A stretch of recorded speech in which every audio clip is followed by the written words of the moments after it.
sí ìwọ Sùlíyá tí gbogbo ènìyàn mọ̀ sí Sùlíyá Anímàṣàhùn.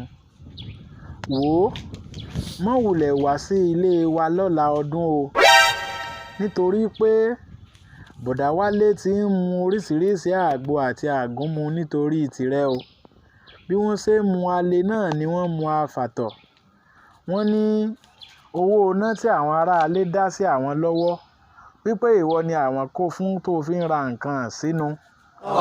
Pàápàá jùlọ, wọ́n ní owó tó yẹ kí àwọn fi san owó àwọn fìjìláńtè, òun ni àwọn fi ra aṣọ àbáyá fún ọ. Wọ́n wá ní lágbára Ọlọ́run pé bí ọba ṣe ń ṣe ìtùnú tán lọ́la, bẹ́ẹ̀ náà ni àwọn náà yóò máa ṣe ìtúpátá fún ọ. Wọ́n ní gbogbo ìgbà tí o fi ń wá lásìkò ààwẹ̀ pé àwọn kan ń tẹ dùrù àyà rẹ ní àwọn ò lè wọ ilé agbára. Èyí tó tiẹ̀ ń dùn èmi ni wípé kí o má fi ariwo burúkú tí o máa ń pa yẹn, kí o má fi jẹ́ kí ara màmá onílé wa kó máa gbé fúkẹ́. So mọ̀ wípé ègún ńlá ń bẹ fún ẹni tó bá jẹ́ kí ara opó kó máa gbé fúkẹ́.